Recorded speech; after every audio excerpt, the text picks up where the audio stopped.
Hello everyone. Welcome to educate Bharat. आज हमारे साथ प्रकाश कुमार है। He was part of our 69 BPSC mentorship program. He has secured rank 232 in 69 BPSC.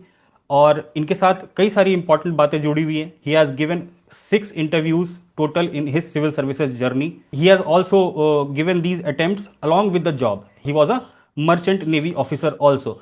So his journeys and struggles है ना, आप अगर ये 6 साल की जर्नी देखो, 6 साल तो कहने की बात होती है, लगभग 7 साढ़े 7 साल की जर्नी है इनकी, जिसमें इन्होंने कई बार फेलियर देखा इंटरव्यू के स्टेज पे। सो इनका स्ट्रगल और इनकी जर्नी से आप लोग बहुत कुछ सीख सकते हो। अगर आपका कोई भी रोड ब्लॉक है प्रीलिम्स में या मेंस में या इंटरव्यू में, सो ये कन्वर्सेशन जो हम आगे करने वाले हैं ये आप लोगों के लिए बहुत हेल्पफुल होगा। आपको बहुत सारी अच्छी बातें समझने को मिलेंगी।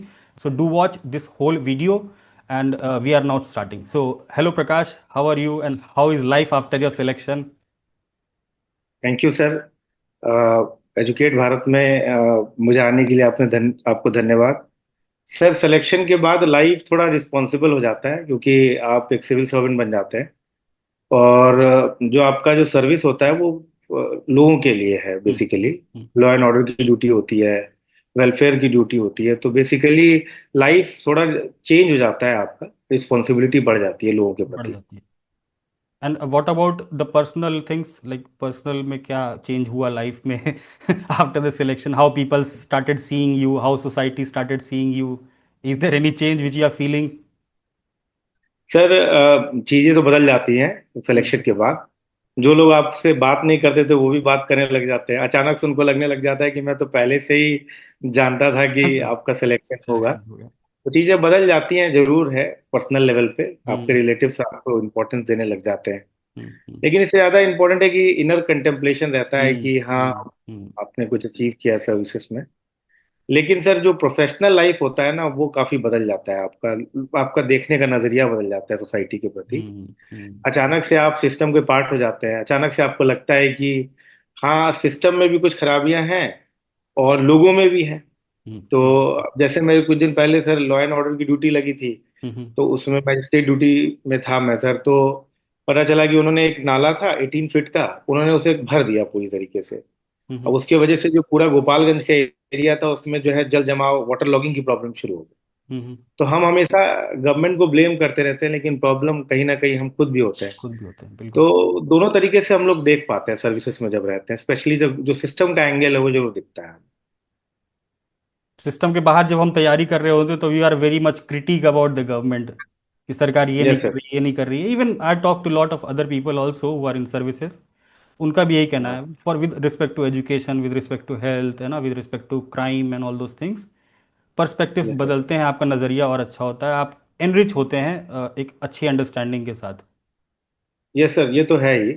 बाहर से बोलना बहुत आसान हो जाता है हमारे लिए। हम हम्म टिकट काउंटर पे लाइन में लगे रहते हैं और कहते हैं कि सामने वाला काम नहीं कर रहा होता है। जब हम्म हम उसके अंदर जाते हैं तो हम भी वही कर रहे होते हैं। तो बाहर से क्रिटिसाइज करना आसान है। आसान होता है। लेकिन जब आप सिस्टम के पार्ट होते हैं तो हमें मालूम होता है कि फ्लॉज दोनों ही साइड में है, लोगों की तरफ भी है हम्म और सिस्टम में भी कुछ खराबियां हैं, लेकिन सिस्टम काम कर रही है सर। हम्म। तभी शायद जो है हम लोग खुली हवा में सांस ले पा रहे हैं, बिल्कुल बिल्कुल। स्पेशली लॉ एंड ऑर्डर को लेकर। बिल्कुल लॉ एंड ऑर्डर को लेकर you were narrating some incidents ना, day before yesterday we were talking about that some incident हाँ of sir. Rape and murder, you were telling so. Yes sir.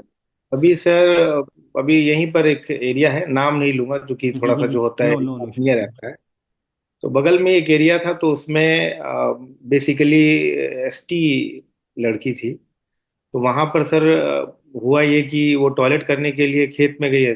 Cos यहाँ पर हमें ध्यान देना चाहिए कि स्वच्छ भारत मिशन के तहत हमारे जो ऑनरेबल प्राइम मिनिस्टर है उन्होंने कहा है कि हर घर में टॉयलेट होना चाहिए। है भी, लेकिन यूज नहीं कर रहे हैं। टॉयलेट करने के लिए वो खेत में गई। वहां पर जो डोमिनेंट कम्युनिटी के कुछ लोग थे, उन्होंने उनका रेप किया, मर्डर कर दिया। उसके कई पार्ट्स बना दिए उनको। हम लोगों ने उसको कलेक्ट किया और एट्रोसिटी में हम लोगों ने उनको कंपनसेशन दिलाया। कंपनसेशन खैर लाइफ का क्या ही हो सकता है, लाइफ का केस। लेकिन एक अच्छा लगा कि चलो कम से कम हम उन्हें, अगर और कुछ नहीं दे पाते हैं तो कम से कम बिल्कुल कंपनसेशन दिलाए। बिल्कुल। इन्वेस्टिगेशन में हमने बिल्कुल पुलिस डिपार्टमेंट की मदद भी करी। लेकिन यही है सर कि चीजें अपने प्लेसेस पे नहीं है, लेकिन हम कोशिश करते हैं कि प्लेसेस पे आए जरूर। नहीं बिल्कुल, वी यही हैव दैट हमारी। एक्सपेक्टेशन फ्रॉम यू ऑल, है ना। जो भी हमारे यस। मेंटरशिप स्टूडेंट्स हैं या जो भी फाइनली सेलेक्ट होते हैं, we want them to be good civil servant, serve with your utmost utmost integrity. So this is our motive to train you all as a mentorship student. Sir एक चीज और मैं बोलना चाहूंगा इसमें। देखिए हम जो एसएससी का एग्जाम देते हैं, सभी एग्जाम बराबर ही हैं ऑलमोस्ट। लेकिन सर वो सब सिविल सर्विसेज नहीं है। एसएससी के जो कैंडिडेट्स होते हैं उन्होंने बहुत टफ कंपटीशन दिया है, आई रिस्पेक्ट फॉर देम। पर वो सिविल सर्विसेज नहीं है। सिविल सर्विसेज आप केवल पीसीएस या यूपीएससी के थ्रू ही कर सकते हैं जी। कुछ रीजन है जो इसको सर्विसेज कहा गया है, क्योंकि ये एक ब्रॉड स्पेक्ट्रम देता है। आप कुछ बदल नहीं सकते हैं। बदलना चाहें तो बदल सकते हैं, लेकिन आप उस लेवल का चेंज नहीं लाएंगे। लेकिन इस सिस्टम में ये जो जो सर्विसेज में अगर हर एक कंपोनेंट अपना काम करने लग जाए, तो मुझे लगता है कि आपको बदलाव दिखेगा वो, और यस। आपको बहुत संतुष्टि मिलेगी। यही एक पीसीएस और यूपीएससी में एक अंतर है, मतलब अदर सर्विसेज से अंतर है। ये सिविल सर्विसेज है, लोगों की सेवा करते हैं आप नहीं उसमें। बिल्कुल बिल्कुल, you are working on the ground and you have narrated that incidence. That is very good, very good. And वो बहुत इंटरनल सेटिस्फैक्शन भी देता होगा, you are really working towards public services at least, जो भी आप ग्राउंड लेवल पे काम कर रहे हो। Okay okay, that's very good. Keep doing these things. So now moving to the preparation phase, बहुत सारे बच्चों के क्वेश्चंस आए थे, आई पोस्टेड किए ना, प्रकाश सर से हमारा इंटरव्यू होने वाला है। So people yes sir. Posted many questions, so we are picking those questions stage by stage, है ना। सबसे पहले प्रिपरेशन फेज की अगर बात करें, तो you had a very long journey, 6-7 साल यस की sir. Journey along with the job. You are working in merchant navy, so you are not in India, always sailing and preparing also. So ये जो yes sir. Mental strength और physical strength है ना, like mental health physical health पे कैसे काम करना है ताकि हम एक्टिव रहें, डिप्रेशन में ना जा पाएं, फ्रस्ट्रेशन ना हो, सेल्फ कॉन्फिडेंस की कमी हो जाती है कई बार बच्चों में। So these are the major problems facing students who have given multiple attempts and seen failure. Yes sir. Sir एक चीज सिविल सर्विसेज के साथ है कि देखिए ज्यादातर जो स्टूडेंट होते हैं ना सर, वो सिविल सर्विसेज की तैयारी मतलब एट रैंडम शुरू करते हैं। कुछ ही लोग ऐसे होते हैं जिनका पहले से बैकग्राउंड होता है उनके पेरेंट्स का, हम्म जो हम्म शुरुआत से 9-10 से शुरू कर देते हैं। हम्म आपने जितने भी टॉपर सुने होंगे जो पहले या दूसरे अटेम्प्ट वाले हैं ना, आप जरा उनकी बैकग्राउंड देखेंगे तो आपको पता चलेगा कि वो बिहार 9-10 से उन्होंने प्रिपरेशन शुरू किया है। वो 5-6 साल की तैयारी उनकी ऑलरेडी है। है। उसके बाद वो जाकर फर्स्ट अटेम्प्ट ने क्लियर किया। बिल्कुल बिल्कुल। इस बात को जो भी स्टूडेंट जो रैंडमली शुरू किए कि हाँ मुझे अब सिविल सर्विस एकदम जगह है तुरंत की, ग्रेजुएशन किया अभी कुछ करना नहीं, चलो सिविल सर्विस शुरू करते हैं, इस बात को कंसीडर करना चाहिए कि it will take 4 to 5 years। ये 4-5 साल का ड्यूरेशन लेता ही लेता है। हम्म अब आप वो कब से शुरू करते हो वो आप पे डिपेंडेंट है। आप अगर ये चाहेंगे कि मैंने शुरू किया आज से और मैं कल निकल जाए, ऐसा पॉसिबल नहीं है। 1 साल नहीं, 2 साल नहीं, ये 3-4-5 साल लेता है ये। वो आप वो कब से शुरू किया उस पर डिपेंड करता है। पहली बात तो ये। अब ये होता है सर कि 4-5 साल ये मैराथन टाइप का है, तो मैराथन में कंसिस्टेंसी बहुत इंपॉर्टेंट है। बहुत एट एट टाइम्स आपको लगेगा कि कभी हाईज है कभी लोज है, कभी मन करेगा क्या कर रहे हैं हमारे दोस्त हम्म बैंगलोर में आईटी सेक्टर में जॉब कर रहे हैं, मेरा एक दोस्त वो कर रहा है, एक बिजनेस कर रहा है। तरह तरह की कहानियां आएंगी फेसबुक पर, आप जो होंगे कई पोस्ट देखेंगे कि वो वहां घूम रहा है। देखिए रील्स ये होता शॉर्ट्स। है हर आदमी हाँ। तो हर आदमी के सर लाइफ में ऐसा होता है। मेरे ख्याल से जब भी आपके लाइफ में लोज आए ना, आपको और तैयारी करनी चाहिए। अगर आपके मार्क्स कम है, आपको और मेहनत करना चाहिए, मुझे ऐसा लगता है। अगर लगता है कि आप एक सेचुरेशन लिमिट अचीव कर गए हैं, 15 दिन 10 दिन, आप 1-2 दिन की छुट्टी ले लीजिए, कहीं बाहर घूमने चले जाइए, मूवीज देख लीजिए। ठीक है, लेकिन ऐसा मत सोचिए कि बिल्कुल नहीं होगा। ये हर आदमी के फेस, जो रैंक 1 है ना उसके लाइफ में भी ये आता है। हम्म मैं एक रैंक टॉपर का नाम तो नहीं बता पाऊंगा, हम्म लेकिन उन्होंने बोला था कि 15 दिन पर मैं एक दिन का गैप ले लेती थी, बिल्कुल पढ़ती ही नहीं थे। हम्म। तो हर आदमी के लाइफ में होता है, हम ह्यूमन बींग्स ऑर्गेनिक पीपल है, तो उसमें ये होता है हाईज एंड लोज। तो आपको कोशिश ये करना चाहिए कि अपने आप को मोटिवेटेड रखें। अगर आप लो फील कर रहे हैं तो आप जो है ब्रेक लें। अगर आपको लगता है कि ब्रेक में भी नहीं बन रहा है, आप अपने आप को मोटिवेट करो। और तीसरी चीज एक काम करें जो आपको मोटिवेशन में आपकी मदद करेगा, आप ना प्लान चॉक आउट कर लो। जैसे मैं एक दो 3 महीने का प्लान बना लिया, उसमें फिर मैंने क्या किया, 1 महीने का प्लान किया, फिर 7 दिन में प्लान किया।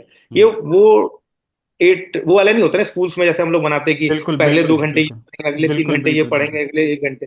ऐसा नहीं करना चाहिए। हमने क्या करना है, 7 दिन का प्लान बनाया, मुझे ये टॉपिक खत्म करना है, आज मुझे क्या करना है। हम्म हम्म अगर अगर आपने प्लान अचीव कर लिया, अगर आपने जो गोल बनाया था वो सेट अचीव कर लिया, इसका मतलब आपने अपना जो टारगेट है ना उसको अंडर टारगेट रखा है। हम्म। ऐसा टारगेट रखिए वो अचीव ही ना हो कल के, और आपको मेहनत करने की मोटिवेशन मिले। मोटिवेशन मिले। प्लान्स बनाइए, उसको चॉकआउट कीजिए डेज में, और हम्म। वैसे पढ़ाई करिए ताकि आपको पता चले कि आपने एक्चुअली एक पिछले 7 दिन में क्या कंप्लीट किया है। इस तरीके से मुझे लगता है कि आप मोटिवेटेड भी रहोगे, परसिवरेंस की जो प्रॉब्लम होती है वो भी दूर हो दूर हो जाएगी जाएगी। आपकी, और मोटिव और आपको आगे पढ़ने का और मन करेगा। वो एक discipline important. Discipline discipline, planning, strategy is very important. और वो स्ट्रैटेजी रैंडम नहीं होनी चाहिए। आपको पता होना चाहिए कि आप सुबह उठ के क्या करने वाले हो, आप इस हफ्ते क्या करने वाले हो, आपका कितना अचीव हुआ नहीं हुआ। You should be responsible for your task, है ना। कोई बाहर बिल्कुल से सर, आपको आके बिल्कुल। बताएगा नहीं, डेफिनेटली, है ना। You have good friends, you have mentors, they can definitely help you in planning, strategising things.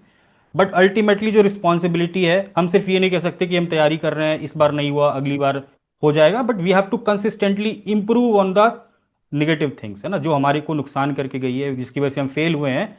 We have to self correct those things. तो आई गेस कि ये सब करने के बाद आदमी फ्रस्ट्रेशन और ये ना सेल्फ कॉन्फिडेंस लो होना, ये सब चीज़ें थोड़ी सी कम हो सकती हैं once you try to hmm. Achieve that goals and जी, on a daily basis. Okay, बिल्कुल। okay, okay. So this was it. Another important question was asked कि what sets apart a topper from other candidates? Topper को बाकी candidate से कैसे अलग किया जा सकता है? Tell me in terms of qualities, values, है ना, उनमें क्या देखा? Since you were in BIPARD from last 6 months, तो this question is from you. Sir, मैंने तो पहले रैंकर को भी देखा है और आखिरी रैंकर को भी देखा है ना। हालांकि नंबर का बड़ा कम डिफरेंस रहता है, हम्म। लेकिन जो क्वालिफाई नहीं किए हैं और जो क्वालिफाई किए हैं उनमें एक बहुत बेसिक डिफरेंस है प्लानिंग का सर। मैंने देखा है कि जो बच्चे क्वालिफाई करते हैं उनमें कुछ भी ऐसा नहीं है कॉम्पिटेंस लेवल में कि जो जो क्वालिफाई नहीं किए उनसे बहुत ड्रास्टिक अंतर है। बहुत एवरेज लोगों को भी मैंने क्वालिफाई हम्म। करते हुए देखा है। बस एक अंतर उनमें ये रहता है कि वो प्लान सेट करके रखते हैं कि हम्म। मुझे ये कंप्लीट करना है, मुझे ये टॉपिक्स मतलब नहीं पढ़ना है, मुझे ये टॉपिक्स पढ़ना है। उन्हें ये पता रहता है कि एग्जाम को क्या चाहिए। हम्म। सब पढ़ना जरूरी नहीं है, एग्जाम के लिए क्या इंपॉर्टेंट क्या है इम्पोर्टेंट। वो उन्हें मालूम रहता है। शायद यही उन्हें थोड़ा सा डिफरेंट बनाता है चीजों को लेकर। वो पिछले पेपर को एनालाइज करते हैं, उस तरीके से अपने पेपर को इम्प्रोवाइज करते हैं। और कुछ चीजें चीट ट्रिक्स भी होती हैं, जैसे विपार में मेरे को मालूम चला हम्म। कि कई बार क्या होता है कि अपनी बात को भी लिखना होता है ना, तो आप कोर्ट में लिख दीजिए, हाँ है ना, हाँ एनोनिमस हाँ। लिखकर। यस यस तो यस। कुछ चीट ट्रिक्स भी होते हैं, आप वो मेंस में आपको एक्स्ट्रा मार्क्स दिलाता है। ठीक है, तो कुछ हम्म। चीजें हैं जो आपको extra points extra marks extra provide ही करता है। वो कुछ यही चीजें हैं जो स्ट्रेटेजाइज करके आप जो टॉपिक्स पढ़ते हो ना, वो क्या नहीं पढ़ना है वो मैं देखता हूँ कि सब सब कुछ पढ़ने लग जाता है। एक हम्म। आदमी को देखा मैं द हिंदू पढ़ के उससे नोट्स बना रहा है, कोई लॉजिक ही नहीं है। आज के समय में कोई इतने नहीं सारे, बनता। कोई कोई मतलब ही नहीं है सर। हम्म। आप भी कई सारे हम्म। करंट अफेयर के मटेरियल प्रोवाइड करते हो, मार्केट में इतना मटेरियल है, there is no dearth of quality material in the hmm. Market. और आप सर के तो करंट अफेयर्स का बहुत ही अच्छा रहता है। हम्म। तो मुझे लगता है कि क्यों इतना टाइम वेस्ट कर रहे हो सही बात आप, है, सही बात। अननेसेसरीली इतनी मेहनत क्यों कर रहे हो? जब सामने वाला इतनी मेहनत कर रहा है तो उसकी मेहनत का फायदा उठाइए ना आप किसी और टॉपिक्स पे लगिए। अगर आपको लगता है कि प्रीलिम्स प्रिपरेशन हो गई है तो मेंस पे लगिए। तो मुझे लगता है कि थोड़ा सा स्मार्ट प्लान बनाने की जरूरत होती है, जो स्मार्ट। टॉपर्स बनाते हैं और दूसरे नहीं होते। दूसरा चीज क्या होता है सर, एटीट्यूड का भी थोड़ा फर्क रहता है। कुछ कह रहे थे? नहीं नहीं, स्मार्ट प्लान तो मैं समझ गया। प्लान तो लगभग आजकल सबको ही बनाने लग गए, बट उस प्लान को आप कितने पर्सनलाइज तरीके से एग्जीक्यूट करते हो। आई मीन कि अभी जो सीन चल रहा है, लाइक आई सी पीपल की किसी रैंडम ने एक प्लान बना के दे दिया and they are fitting themselves into that plan. किसी का प्लान बनाया हुआ, they are fitting themselves into that. They are not sir, making their own plan based on their strength and weaknesses. इस वजह से they fault on that also, है ना, कि प्लान एग्जीक्यूट नहीं हो पाता और फिर आप फ्रस्ट्रेट अगेन, फिर से फ्रस्ट्रेशन होता है। सो सर दूसरे की स्ट्रेटजी हम देखते हैं, टॉपर्स की स्ट्रेटजी सब देखते हैं। आप दूसरे की स्ट्रेटजी कैसे अडॉप्ट कर सकते हो? मेरे पढ़ने का तरीका अलग है, बिल्कुल, मैं रात में पढ़ता हूँ, अगला वाला दिन में पढ़ता होगा। मेरा उसी नॉलेज बात है, बैकग्राउंड भी अलग है। अलग बैकग्राउंड है। मैं हो सकता है मैं साइंस बैकग्राउंड हूं ना, तो एग्जैक्टली। मेरे अंडरस्टैंडिंग अलग टाइप की होगी, मेरे लिए फिल्म थोड़ा इजी होगा। इजी होगा, बिल्कुल। सामने वाले का मेंस ज्यादा इजी होगा, फिल्म टफ हो जाएगा उसके लिए, तो उसकी स्ट्रेटजी अलग होगी, अलग फिल्म्स होगी। को अप्रोच अलग होगा। मैं कोई टेस्ट सीरीज नहीं लगाता फिल्म से पहले, हम्म। अगला वाला 10-10 टेस्ट सीरीज, 20-20 टेस्ट सीरीज लगाता है फिल्म से पहले, तो उसकी हम्म। स्ट्रेटजी अलग है, उसका अलग करेक्ट। तरीका है लगाने का। मेरा अपना अलग तरीका है। तो आप किसी और की स्ट्रेटजी को बोरो करके अपने पर इम्प्रोवाइज नहीं कर सकते इम्प्रोवाइज हो। नहीं कर सकते। आपका अपना स्ट्रेटजी होना चाहिए। आपके अपने वीकनेसेस हैं, आपके अपने स्ट्रेंथ एरियाज हैं, क्या पता जो स्ट्रेटजी आप अडॉप्ट कर रहे हो वो आपके स्ट्रेंथ एरिया हो, कोई फायदा नहीं होगा कोई उससे। फायदा नहीं। जो वीक एरियाज हैं आप उसको अडॉप्ट करिए, वो ज्यादा बेहतर होगा, मेरे को लगता एंड वो वैल्यूज वाले में क्या बता रहे थे आप, क्वालिटी और वैल्यूज है। वाले में? हाँ, एक चीज और भी है सर, जो टॉपर्स होते हैं ना, उनमें एक एटीट्यूड रहता है सर, वो उनमें कॉन्फिडेंस अलग लेवल का रहता है। मैंने ये हम्म चीज ऑब्जर्व करा है, क्योंकि सर हम्म कहीं ना कहीं उससे पहले भी वो उन्हीं स्ट्रेटजीज के साथ पास हुए होते हैं एग्जाम में। तो वो एक हम्म अलग कॉन्फिडेंस के साथ है, तो मुझे इतना ही करना है। हम्म। आप चाहे कुछ भी बता दो, वो चीज चेंज नहीं करेंगे बहुत जल्दी। अब कुछ कुछ बच्चे ऐसे भी होते हैं जो सर करना है, आपने बता दिया उसे भी लगने लगे, फिर हम्म वो दूसरी हम्म चीज की स्ट्रेटजी भी लेने लगे, फिर अपनी बुक बदल लिए। तो वो हम्म नहीं होता, आप पहले चॉकआउट कर लो, मुझे ये बुक पढ़ना है, बस। अब आप 10 मटेरियल बताओगे, मैं नहीं जाऊंगा उसके नहीं पीछे। जाऊंगा बिल्कुल। अब उसको ढूंढने में आप जितनी मेहनत करनी है आप कर लो, उसके बाद बदलना नहीं है स्ट्रेटजी को। तो एग्जैक्टली वो चीजें भी थोड़ी सी अलग होती हैं उनकी। वो थोड़ा एडमेंट टाइप का लगता रहता है, लेकिन वो उनको फेच करता है रिजल्ट। एग्जैक्टली क्योंकि तो सिलेबस है ना, वैसे आप देखोगे तो पढ़ने के लिए अनलिमिटेड चीजें हैं, but there is some point you have to decide कि ये चीजें नहीं करनी है और इतने से मेरा काम बन जाएगा ना। लेट्स से हम्म प्रीलिम्स में यू नो कि प्रीवियस ईयर क्वेश्चन से जब 20-30 क्वेश्चंस इनडायरेक्टली डायरेक्टली रिपीट होते हैं, तो instead of focusing on previous year questions, people focus on test series, despite कि उनका नॉलेज अच्छा है प्रीलिम्स में, and then they are running after test series. So these are sir the basic. Prelims sir prelims में दो तीन बातें मैं आपको बताना चाहूंगा।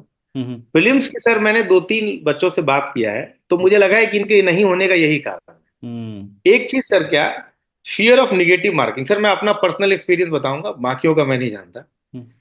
मुझे लगता है कि निगेटिव मार्किंग में आपको कभी फियर नहीं है। मैं आज तक कभी कोई प्रीलिम्स फेल ही नहीं हुआ। दैट्स इसका रीजन ये है कि मेरे को कभी निगेटिव मार्किंग का फियर ही नहीं रहा है।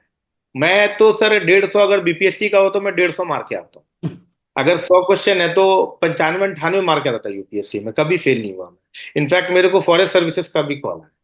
तो मेरे को लगता है सर, ये जो फियर ऑफ निगेटिव मार्किंग है ना, ये नहीं है। आप थोड़ा सा साइंटिफिकली देखेंगे ना सर, तो आपको पता चलेगा कि आप जितना अटेम्प्ट ज्यादा करते हैं ना, करते हैं। आप उतने ही मार्क्स ज्यादा फेच करते हो। आप प्रोबेबिलिटी भी लगा लोगे मैथ्स का, तो भी आपको समझ में आएगा। हो सकता है किसी के लिए ना काम करे, हम्म। मेरे केसेस में ये काम करता है कि मैं जितना अटेम्प्ट करता हूँ उतना ही मार्क्स मेरा बनता है। अच्छा, बट इन योर केस, तुम्हारे केस में ये इशू है कि you have read everything, your knowledge part is also very good, your static part is also very good.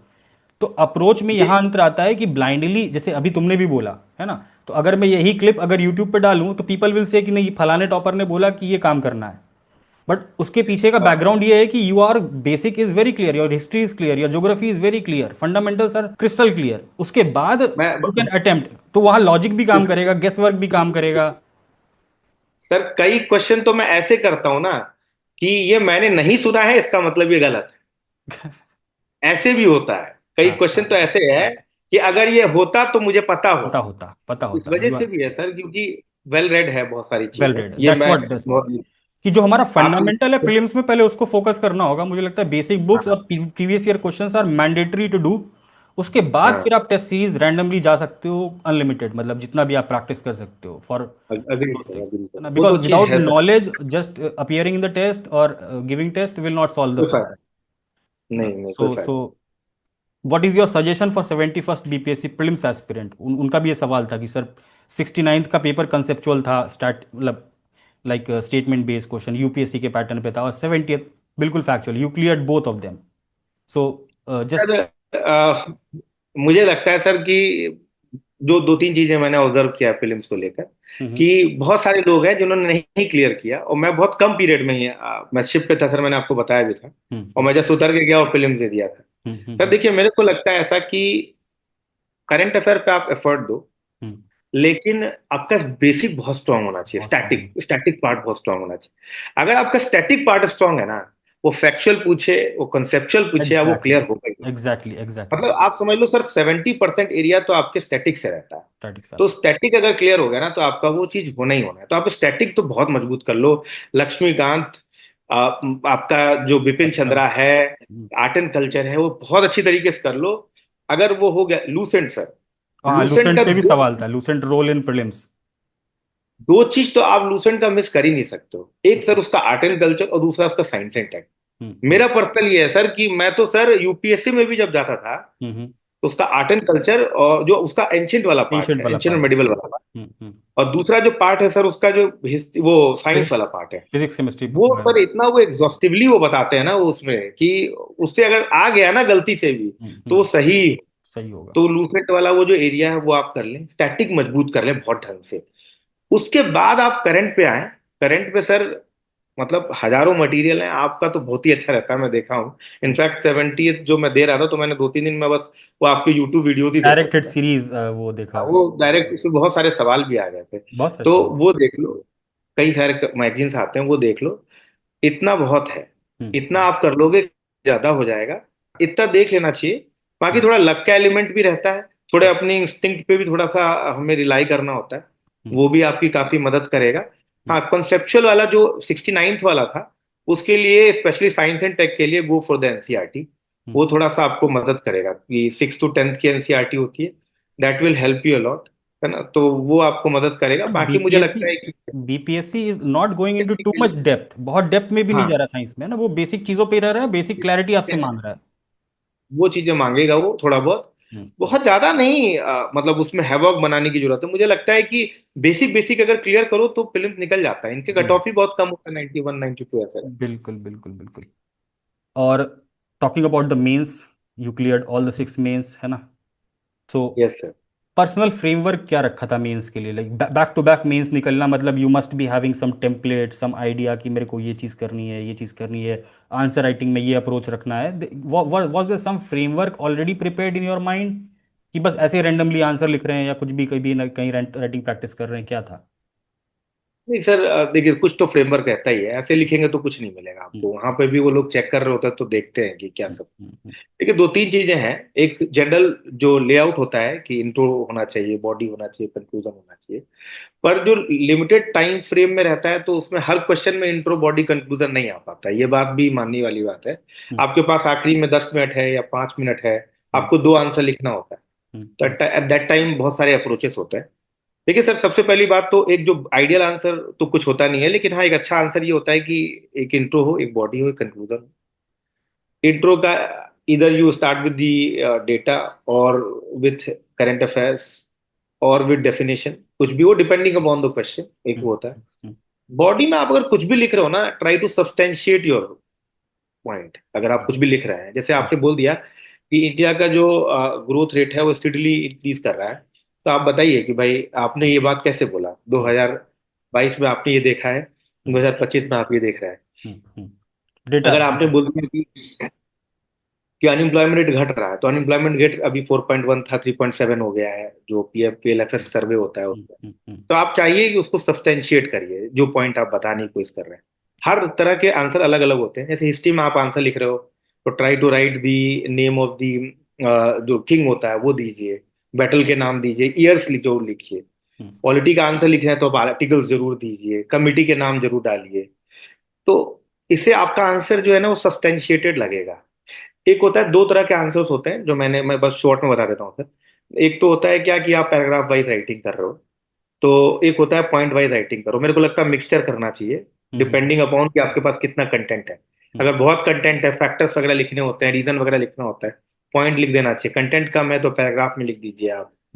कोशिश करिए ये चीज करना है। एक वर्टिकल राइटिंग का भी एक कल्चर आया है लोगों को, यस मैंने यस अभी यस। विपार्ड में देखा है लोग कि वो बस वर्ड लिख देते हैं लिख देते हैं, और थोड़ा कीवर्ड्स लिख बहुत लिख देते हैं। देते हैं और आगे बढ़ जाते हैं। हम्म। हम्म। वो भी है, उसमें भी बहुत अच्छा रैंक आया है, अच्छा ऐसा नहीं अच्छा है कि रैंक आया, 68 में रैंक है, मैं बता रहा हूँ, मेरे पास ये रैंक है 68 में, वैसे तो राइटिंग में। वो भी एक कॉन्सेप्ट है। मैं भी देखा तो मैंने इस बार थोड़ा हम्म। इम्प्रोवाइज किया, देखते हैं कितना मार्क्स आता है। हम्म। तो वो चीजें हैं इस तरह से। बस मोटा मोटी ये बात है कि क्वेश्चन के सभी पार्ट केटर होने चाहिए, हम्म। Point number 1। हम्म। हम्म। वेल केटर्ड होने चाहिए इक्वल वेटेज के साथ। हम्म। जो पॉइंट आपने लिखा है वो सब्सटेंशिएटेड होना चाहिए। हम्म। डायग्रामेटिक रिप्रेजेंटेशन दीजिए। हम्म। हम्म। कंक्लूजन वैलिड होना चाहिए। हम्म। ये सब चीजें बहुत बेसिक होती है। हम्म। ऐसे में फ्लो बहुत इंपॉर्टेंट है। फ्लो बहुत फ्लो important। अगर नहीं रहेगा तो आपका ऐसे किधर उधर चला जाएगा। जो ऐसे उसी वैसा ही ऐसे होना चाहिए। पता नहीं यूपीएससी में तो मुझे लगता है उतना ज्यादा नहीं है उसका वेटेज, जो आप कोर्ट्स कहते हैं। पर बीपीएससी में मुझे दिखाई दिया कि कोर्ट्स का बहुत वेटेज कॉस्ट है। में बहुत वेटेज है। इसी वजह से मैं 162 स्कोर कर पाया, हालांकि इंग्लिश मीडियम में थोड़ा कम रहा है इस बार हम्म। 69 में। लेकिन जो कोर्स लिखे हैं उनके स्कोर आए हैं, 170 तक भी आए हैं, बिल्कुल तो बिल्कुल है। मतलब वो उसका वेटेज रहता है। हम्म। तो इंट्रोडक्शन कंक्लूजन और इनका कोई टेम्पलेट पहले से बना रखा था या प्री प्रिपेयर्ड इंट्रोडक्शन कंक्लूजन रखे थे अपने पास for some of the topics which are predictable, history के हो गए, पॉलिटी के हो गए, जैसे गवर्नर है, स्पीकर है, इलेक्शन कमीशन है, इन सब का पहले से आपने प्रिपेयर करके रट के रख लिया कि ये क्वेश्चन आया तो मैं सीधे ये जाके छापूंगा, ये आया तो ये सीधे छापूंगा, ऐसा? नहीं सर, जैसे पता रहता है कि इलेक्शन कमीशन का आएगा तो इंद्रजीत गुप्ता कमेटी डाल देंगे, दिनेश हम्म गोस्वामी डाल देंगे। हम्म। तो थोड़ा बहुत तो रहता ही है, ऐसा हम्म नहीं है कि हम्म मतलब ऐसा बोलना भी गलत हो जाता है। लेकिन वो डिपेंड करता है सर कि वो क्वेश्चन कैसा है। अब अगर क्वेश्चन हम्म। फंडिंग से रिलेटेड आएगा तो ही इंद्रजीत गुप्ता डालेंगे, नहीं तो बिल्कुल जबरदस्ती डालने का कोई बिल्कुल। मतलब नहीं। तो यही है कि सेकंड एआरसी में आप कुछ भी फट्टा मार सकते हैं कि सेकंड एआरसी ने ऐसा बोला। हम्म। क्वालिटी में थोड़ा तो वो वो ट्रिक्स एंड टिप्स होता है। टिप्स जो होता कुछ है। अपनी बात भी लिखनी हो तो सेकंड आरसी लिख के लिख दिया आपने। Exactly exactly. गवर्नर का सवाल आया तो सरकारिया कमीशन डाल दिया। तो एग्जैक्टली। वो थोड़ा बहुत तो रहता ही है सर, लेकिन थोड़ा वहां पे भी इम्प्रॉम्प्टू भी होता है कि आप वहां क्या कर रहे हो आप, मतलब वो चीजें थोड़ा सा राइटिंग प्रैक्टिस करेंगे सर ना तो कुछ बहुत सारा वहां पे भी बनने लग जाता बनने है। लग जाता थोड़ा प्रैक्टिस करना चाहिए मेरे ख्याल से, ज्यादा इंपॉर्टेंट, क्योंकि अगर आप आंसर राइटिंग प्रैक्टिस नहीं करोगे ना तो क्वेश्चन छूट जाएगा, क्योंकि है।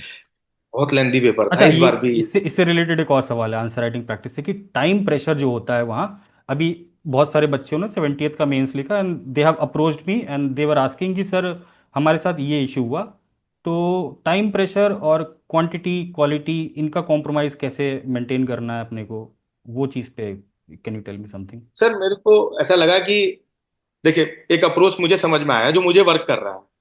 क्या कि पहले तो लंबा आंसर करिए आप, हम्म लास्ट में छोटा आंसर करिए। क्यों? क्योंकि 10 मिनट में अगर आपके 5 मिनट है ना तो तीन छोटे आंसर हो सकते हैं, एक हम्म। लंबा आंसर नहीं हो नहीं सकता हो है। सकता। मतलब 38 नंबर वाला और 8 नंबर वाला जो क्वेश्चन है इट वो हैज मैं बता रहा long chain of thoughts, long answer have हूँ। हाँ, long chain of thought. Long answer में फिर आप 5 मिनट में नहीं लिख सकते हो ना।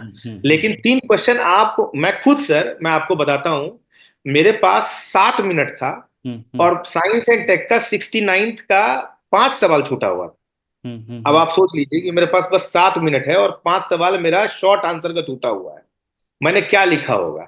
मैंने तो सोच लिया था कोई क्वेश्चन छूटा हुआ है। अब मुझे उसमें 18.5 नंबर मिला हुआ है, ओ माय गॉड, वेरी और एक गुड। ऐसा क्वेश्चन है जिसमें मैंने 30 मिनट दिया है और उसमें मुझे 13 नंबर मिले। मैं आपको फेडरलिज्म का क्वेश्चन था। तो मैं आपको क्या कहना चाह रहा हूं आप समझ लीजिए सर, आई कि गॉट योर पॉइंट। आप छोटे क्वेश्चन का 6-7 मिनट में कर सकते हो, कुछ कुछ बना दिया आपने और वो मार्क्स मिल गया। तो ये थोड़ा सा ध्यान रखना चाहिए कि पहले करेक्ट। बड़े कर लीजिए, और बड़ा भी आप कोशिश कीजिए कि 17-18 मिनट में हो जाए, क्योंकि मुझे लगता है ना सर, मैंने जितनी कॉपीज देखी है अभी पार्ट में, कि वो 3-4 पेज के बाद डिसाइड कर लेते हैं कि इतना मार्क्स देना है। अब उसके बाद वो पूरा भर दीजिए या 8 पेज लिख दीजिए, उससे कोई फर्क नहीं कोई पड़ता, फर्क वो नहीं। उन्हें जितना मार्क्स देना है उतना ही देंगे वो आपको। तो वो चीज मैंने एक चीज ऑब्जर्व किया है उनके अंदर। तो आप 17 मिनट के अंदर कर लीजिए, बाकी 20-25-26 मिनट रखिए शॉर्ट आंसर्स के लिए, और स्टिक करिए अपने टाइमिंग पर कि भाई मुझे इतने में ही करना है। हम्म। लालच करिएगा, क्वेश्चन छूटेगा, ठीक क्वेश्चन छूटा आप बाहर हो जाएंगे देश से, क्योंकि बहुत है। कॉम्पिटिशन। ये चीज था। तो दूसरा चीज क्या पूछा सर आपने? यही था, टाइम प्रेशर और क्वालिटी क्वांटिटी वाला इशू था, ऑलमोस्ट क्लियर है ना, सारी फंडामेंटल बातें हमने बात कर ही ली। इसके अलावा यस सर। मेंस में इवैल्यूएशन का क्या रोल है, फीडबैक का क्या रोल है, इसका भी बड़ा प्रॉब्लम रहती है बच्चों को कि जो सर इवेलुएट टेस्ट वो तो बहुत बीपीएससी सारे लिख करते देते हैं। हैं, कोचिंग्स बहुत सारे टेस्ट कंडक्ट कराती है, बट ना तो रिव्यू मिलता है ढंग का, ना इवैल्यूएशन होता है, तो उस चीज़ को कैसे, मतलब सिर्फ लिखना पर्पस नहीं होना चाहिए, रादर फीडबैक क्या मिल रहा है और नेक्स्ट टेस्ट में हम कैसे इंप्रूव कर रहे हैं with better wisdom, that is a challenge no, how did you deal with that? उसमें मेंटरशिप का क्या सर रोल आता है, पर्सनलाइज गाइडेंस का क्या रोल आता है, एनीथिंग अबाउट दैट? तब मैंने आपका जो आंसर वगैरह देखा था, मैं आपका जो बाद में हैंड रिटन आंसर्स था तो वो मुझे मिला था, तो वो देखा था मैं, तो वो अप्रोच सही है आपका, कि वो जो आप दे रहे हैं आंसर फॉर्मेट का, आपका जो अप्रोच भी है ना, मैंने आपका मेंस का एक वीडियो देखा था यूट्यूब पे कि जो आप पॉलिटी का ही आंसर था, हम्म। वो अप्रोच सही है। लेकिन सर बीपीएससी की जो मार्किंग पैटर्न है और जो बाकी लोग बताते हैं उनमें थोड़ा सा डिफरेंस है सर। वो हम्म किसी को भी रैंडमली मार्क्स दे देते हैं कभी, लेकिन एक बात तो मैं जरूर बोलूंगा कि जो पॉइंट आपने बताया, अगर वो केवल लिखने से कुछ नहीं होगा, हम्म। आप जो बता रहे हो उसको इम्प्रोवाइज भी करना होगा, क्योंकि आपको खुद से तो बेहतर बनना ही होगा ना। एग्जैक्टली। आप ऐसा मत सोचो कि आप जो है गए जाओगे और जैसे हो वैसे ही चले जाओगे और मार्क्स दे दोगे, मतलब चल लिख दोगे तो हम्म, नंबर नहीं आएगा भाई। हम्म, आपको खुद से बेहतर बनना पड़ेगा, तराशना तो आपको पड़ेगा, और आप अकेले नहीं तराश सकते हो, एक मेंटर होना चाहिए हम्म, जो आपको बताए कि भाई तुम्हारा ये गलती है। क्योंकि एक बात बड़ी हम्म। खराब है हम लोगों में, कि हम अपने आंसर से प्यार करने लग जाते हैं। ईगो पे ले लेते हैं कि मेरे से तो मेरा तो अरे हम कैसे ही बता बेस्ट है। दिया हमने, दिस किसी को हैपेंड नहीं विद मी, आता। This happened with me also. 2-3 साल ये हुआ, उसके बाद जब झटके लगे तब समझ में आया, और उसके बाद से कभी चीजें रुकी नहीं जब समझ में आया। हाँ, जब वो आदमी ईगो को तोड़ता है अपने कि नहीं नहीं भाई, मेरा आंसर बेस्ट नहीं है, अगले का भी बेस्ट है। हम उससे सीख सकते हैं, अगले को अप्रोच करके कुछ प्रॉब्लम हो रही है तो तो उससे बात करके समझ सकते हैं। तो दीज थिंग्स टीचर को भी हैपन। ब्लेम करने लग जाते हैं, इन्हीं को नहीं आता है, हमको बता रहे हैं ऐसा। हमको बता रहे हैं। ऐसा नहीं तब है तो लिखा भाई है। वो। मेरे पास ऐसी हाँ, कॉपीज आती हैं, जैसे 6-9 के समय बहुत सारे बच्चों ने कॉपीज भेजी कि सर आप मेरा ये आंसर देखिए, मुझे ये नंबर नहीं मिले। तो मैंने उनको समझाया कि देखो ये गलती है, ये गलती है, but they were not able to realise. 4 page भरा है सर, हमको 12 ही नंबर दिए। 4 पेज दूसरे ने भी भरा, उसको भी उसको 18 नंबर मिल गए। सो ये समझाना सर बहुत मेरा मुश्किल होता है बच्चों को। सर मेरा एक रूममेट था डिपार्ट में, हम्म, उसकी 40 रैंक के करीब था, विकास कुमार नाम है, विकास कुमार गुप्ता। हम्म, उसकी कॉपी मैंने देखा था सर, मैं बड़ी कॉपियां देखा हूँ मैं, मतलब पहले रैंक से लेके मैं सबकी ऑलमोस्ट देख चुका हूँ। हम्म, हम्म, सर वो ये जो मिथ है ना कि पूरा पेज भरना चाहिए, उस मिथ को वो कॉपी बर्स्ट कर देगा सर। हम्म, 3 साढ़े 3 पेजेस में उसने अपने अपने आंसर लिखे हैं, वो 38 मार्क्स की बात कर रहा हूँ मैं। हम्म, हम्म, 3 या 4 मैक्सिमम पेज है। हम्म। पेज भरने से कुछ नहीं होता, क्वालिटी कंटेंट भी बहुत मैटर ऑल करता है, ये मीटिंग द चीज बहुत demand of the question is first of all very important. बहुत बहुत इंपॉर्टेंट। अगर आप डिमांड मीट कर पा रहे हो 3 साढ़े 3 4 पेज में, that is sufficient. That is. मेरे को नहीं लगता कि पूरा भरने की जरूरत है। भरना एक सेटिस्फेक्शन होता है, भरने से भी कुछ नहीं होता। ये चीज है। Okay okay, so we are done with the mains part. Mains में सारी चीज़ें हमने एड्रेस कर ली। Will see the SA thing later, may be after prelims we will have one session, so that SA पे भी हम डिस्कशन कर सके बच्चों के साथ। And coming to the interview, अब 70th बीपीएससी का मेंस हो चुका है, यू माइट बी नोइंग। और ये जो फेज़ है ना, लाइक 2-3 महीना, जिनको लग रहा है कि उनका मेंस बहुत अच्छा हुआ है, दे आर इन डायलमा कि सर इंटरव्यू की प्रिपरेशन कैसे शुरू करें, क्या करंट अफेयर्स के सोर्सेज रखें, है ना। जैसा मेंस में माइंडसेट अलग होता है करंट अफेयर्स पढ़ने का, इंटरव्यू के समय किस माइंडसेट से पढ़ें, क्या सोर्सेज, कौन सा पेपर, है ना। These things we are guiding, but they want to hear from you all also, है ना, toppers also. So please answer on that also, Prakash. मेरा तो इंटरव्यू का बड़ा खराब एक्सपीरियंस यस। है। यूपीएससी में भी मेरे को 151 हाईएस्ट है अभी तक। हम्म, पीके जोशी सर ने बोल दिया था मेरे को 2017 में। तो इंटरव्यू का मेरा कोई खास बहुत अच्छा एक्सपीरियंस नहीं रहा है। सबसे ज्यादा मार्क्स मेरे को इसी बार मिला है, बीपीएससी और में। वो सर आपको मैं क्रेडिट दूंगा इस चीज के लिए। क्योंकि सर पहले क्या होता था ना, देखिए मेंस अलग है, इंटरव्यू अलग है, इस चीज हम्म, को पहले समझ लीजिए हम्म, आपको। हम्म, मेंस में हमारा आदत होता है वो डिस्क्रिप्टिव लिखने का, एक हम्म, एक point number 1, point number 2, point number 3, point जरूरत ज्यादा लिखने का भी होता है। इंटरव्यू है कि कम बोलिए आप, हम्म, बहुत कम सटीक ब्रेविटी लाइए अपने आंसर्स में, जितना कम बोलेंगे उतना कम फंसेंगे आप, मतलब क्योंकि सही ज्यादा बात। बोलेंगे ज्यादा क्वेश्चन खोलेंगे, ज्यादा आपके साथ क्वेश्चन होगा, आप फंस जाएंगे। फंस जाएंगे। ये पहले मेरे साथ होता था। हम्म, पहले मैं मेंस इंटरव्यू में सेग्रीगेशन ही रखता था। अभी हो गया है कि अभी तो मैं ज्यादा बोल रहा हूँ। इंटरव्यू होता तो शायद मैं एकदम एक सेंटेंस में बोलकर चुप हो जाता है यहाँ पर। तो थोड़ा सा कम बोलना चाहिए, जितना टॉपिक है उतने पे स्टिक करिए। जितना कम खोलेंगे उतना ज्यादा आपसे सवाल कम बनेगा, और आप बचने के चांसेस ज्यादा है ज्यादा है। कंट्रोवर्सी में बचने के। दूसरा है मटेरियल क्या क्या होना चाहिए, क्या करना चाहिए। हम्म। अभी मेरे से विचार लेट्स से से कि अभी से 3-4 महीने हैं उनके पास, जब तक रिजल्ट आएगा हाँ, फिर इंटरव्यू होगा। तो दे नीड कि हाँ सम एक माइंडसेट रहे, है ना, किस तरीके से प्रिपेयर करना है, अपना डैफ प्रिपेयर करना है, ऑप्शनल करना है, या ग्रेजुएशन का सब्जेक्ट करना है। सो ओवरऑल लाइक क्या रखना चाहिए उनको अभी अप्रोच अपना। न्यूज़पेपर बहुत इंपॉर्टेंट होता है मुझे लगता है, मतलब इंटरव्यूज के लिए। हम्म, न्यूज़पेपर आप जो है, एक लोकल न्यूज़पेपर ले लीजिए कोई भी, क्योंकि आप इंटरव्यू की तैयारी कर रहे हैं। तो जहाँ पे दिल्ली कोई, पटना का ही कोई ले लीजिए न्यूज़पेपर, लोकल हिंदी का ही में ले लीजिए कोई भी। हम्म, और एक कोई इंग्लिश ले लीजिए, और एडिटोरियल पे ध्यान दीजिए। इशू बेस्ड चीज़ों को देखिए, हम्म, अभी जो आपका जो प्लेन क्रैश हुआ है, हम्म, देखिए क्या रीजन रहा था, तो वो भी पूछ देंगे आपसे हम्म, कि एज एन एडमिनिस्ट्रेटर आप क्या करेंगे। वो देखते नहीं है कि आप पीसीएस में आपका कोई मतलब नहीं है डीजीसीएस से, हम्म, वो पूछ देंगे आपसे। हम्म, तो जो जो इश्यूज हैं आपके, अभी जो इसराइल का जो इशू है, इंटरनेशनल रिलेशन बहुत इंपॉर्टेंट है। इसराइल ईरान मेरा का। तो 20-25 मिनट वो कनाडा वाला वो इशू चल रहा था उस समय में, उस पे पूछ दिया था उन्होंने, बहुत ग्रिल किया था। बहुत गिल किया तो था। डिप्टी मैम का, सर डिप्टी मैम का बोर्ड था। तो इंटरनेशनल रिलेशन पे खास ध्यान रखिए, आपका अपना ओपिनियन बहुत मैटर करता है। हम्म, तो वो चीज़ ध्यान दीजिए, न्यूज़पेपर पढ़िए। अपना जो ग्रेजुएशन का सब्जेक्ट उस पर थोड़ा ध्यान दीजिए। कम से कम बेसिक चीज़ें आपको पता होना चाहिए, ऐसा ना हो कि पता चला आप ज्योग्राफी के स्टूडेंट हो हम्म आपको यही नहीं मालूम है कि जियो सेंट्रिक यूनिवर्स की थ्योरी किसने दिया है, तो वो ध्यान देना चाहिए उस चीज हम्म, पर। और हॉबीज पर ध्यान देते रहिए कि हॉबीज बनाए तो कुक ना लगे, लगे आज ही हम्म, बनाया है वैसा ना लगे। बिल्कुल थोड़ा बिल्कुल। हॉबीज देखते रहिए, बाकी रिलैक्स रहिए। वो बहुत ज्यादा मार्क्स, आप आधा रास्ता पार कर चुके हैं, थोड़ा ही हम्म। बचा हुआ है। एंड व्हाट ये was the role of our mentorship programme? मेरी क्या का रोल रहा सर, तुम्हारे इंटरव्यू में? विल सर विल मेरा टेक तो बहुत रहा। Feedback from you live. क्योंकि सर मैं ना बहुत ज्यादा बोल देता था सर, बहुत ज्यादा चला जाता था। अच्छा, तो वो आपने just narrate me that story कि जब when you came to me, है ना, हाउ यू हाँ, केम टू मी। और उसके बाद जब मैंने एक दो सेशंस करके प्रॉब्लम आइडेंटिफाई की, देन यू वर कि नहीं नहीं सर, आपने सही चीज आइडेंटिफाई की है, मैं ज्यादा बोल देता ना। व्हाट वाज दैट मेरे साथ रियलाइजेशन? यही था। पहले में आता था ना, तो मतलब आप सवाल पूछो तो लगता था कि पूरा माजरा ही क्या था, क्या तो कंटेंट है मेरे पास। तो वो लगता है कि सब फेंको, कोई जरूरी नहीं है सब फेंकने का, बेसिक चीजें बता दीजिए आप उतना। उनको भी मालूम है भाई, मेंस प्रीलिम्स क्लियर करके आए हो इंटरव्यू में, बस आपको जनरल अवेयरनेस होना चाहिए, उतना ही आपको बोलना चाहिए। पहले में आता था तो पहला सेशन था, मैं एकदम बोलने लगा ईरान उरान के मामले में बहुत ज्यादा। रिकॉग्नाइज किया तुम बहुत बोलते हो, थोड़ा लिमिट रखो। फिर दो तीन सेशंस में लिमिट हुआ, फिर जब मैंने आखिरी सेशन लिया ना, तब आपने बोला था कि एक दो जगह तुमने ज्यादा बोला है लेकिन अब सही हो गया है। सही तो हो। मेरे को थोड़ा रिलैक्स हुआ कि इस बार हो जाएगा। आपने बोला भी था कि इस बार तुम्हारा जिंक्स टूटेगा, मेरे को वो है कि आपने बोला था। और सही में टूटा, 82 मार्क्स दिया उन्होंने, हम्म। जबकि दीप्ति मैम जल्दी उतना मार्क्स नहीं देती नहीं मार्क्स है, देती। उसी वजह से मेरा हुआ है सिलेक्शन, ये हम्म, तो बात मैं नहीं, मानता that that was very good. हूँ। थैंक यू देखो, सर। उसमें भी मैं ये कहना चाहूंगा, it was an honest effort from my side. तुम लोग रात में 12-12 बजे, 1-1 बजे रात में भी कॉल करते थे, एक एक सवाल का, सर इसमें क्या बोलना है, इसमें क्या बोलना है, ये सवाल पूछा, वो सवाल पूछा। हाँ तो हाँ, we were doing with we were doing everything with very honesty, from your नहीं नहीं part sir, also, from my part also. I can remember कि कितना था मेरे पर लोड उस समय। I was suffering from dengue, and dengue में तुम लोग का मौत हो हाँ वो गया तो था, वो आपको डेंगू हो गया था मेरे को याद है, तब भी आपने एफर्ट दिया था सर, था। जबरदस्त वाला।